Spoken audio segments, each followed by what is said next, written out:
Hello guys, চলুন ঘুরে আসা যাক ঢাকার পথে।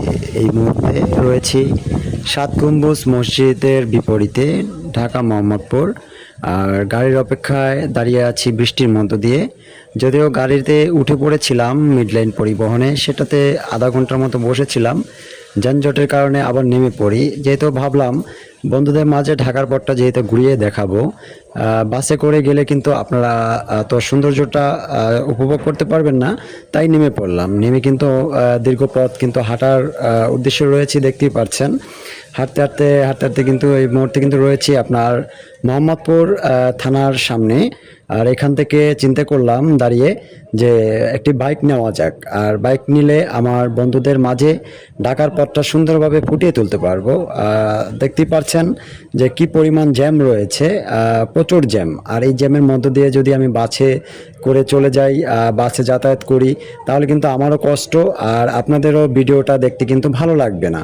তাই ভিডিওটির সঙ্গে থাকুন। এই যে একটি বাইক আমি অবশ্য কথা বলেছি, পাঠাওতে করে উঠে এই মুহূর্তে কিন্তু আমি উঠে পড়ব। আর অবশ্যই ভিডিওটির সঙ্গে থাকবেন ধৈর্য সহকারে। একটি লং ভিডিও দেখা কিন্তু প্রত্যেক কন্টেন্ট ক্রিয়েটরদের জন্য অত্যন্ত গুরুত্বপূর্ণ। আপনার পেজ বা প্রোফাইলের জন্য এটা খুবই ভালো। আর দেখতেই রয়েছেন ওই যে বাইকটি, এই বাইকটিতে কিন্তু উঠে পড়ব। অবশ্য ঢাকার যে পথটা রয়েছে আপনাদের ভালো লাগবে। উঠে পড়লাম, বাইকটি কিন্তু এই মুহূর্তে কিন্তু স্টার্ট করে দিল। আর চলতি পথে রয়েছি, আপনাদের নিয়ে যাব আজকে ঢাকার পথে, ঘুরাবো, কয়েকটি পয়েন্ট দেখাবো ঢাকার। অবশ্যই দেখতেই পারছেন এই মুহূর্তে যে আমি রয়েছি মোহাম্মদপুরের যেই রোডটিতে। এই রোডটিতে কিন্তু যানজট রয়েছে, অনেক যানজট রয়েছে। এই যানজটের মধ্য দিয়ে আমাদের একটি দুর্ভোগ, আর এই দুর্ভোগ যানজট নিরসনে কাজ করছে কমিউনিটি পুলিশ, তারপরে আমাদের বাংলাদেশ পুলিশ, হ্যাঁ, সকল প্রশাসন কিন্তু যানজট নিরসনে কাজ করছে। আর ঢাকার পথটা যখন ফাঁকা থাকে তখন কিন্তু আমাদের কিন্তু সবার জন্য কিন্তু একটি ভালো লাগা সৃষ্টি হয় এবং ভালো লাগে। আর দেখতেই পাচ্ছেন যে দুপাশে গাছ রয়েছে, প্রকৃতি।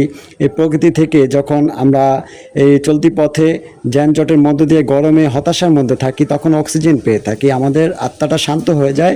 এই যে গাছ এতটাই উপকারী, আমাদের প্রত্যেকের দরকার গাছ লাগাতে। আর যে স্থানটা থেকে, আমি আবারও বলছি, যে স্থানটা থেকে আপনারা একটি গাছ কাটবেন সেই স্থানটিতে একটি গাছ লাগিয়ে দিবেন, তাহলে বেঁচে যাবে আপনার আমার সকল পরিবেশের সকল কিছু। আর এই গাছ থেকে কিন্তু আমাদের অনেক উপকৃত, বুঝতেই পেরেছেন। যাই হোক, আমরা সামনের দিকে যাচ্ছি, দেখি সামনে কি দেখাতে পারি আপনাদের। দেখতে পাচ্ছেন দুপাশে কিন্তু সুন্দর গাছ লাগানো আছে, আর দেখতে কিন্তু বেশ ভালোই লাগছে। আর সঙ্গে থাকুন, ধৈর্য সহকারে দেখতে থাকুন।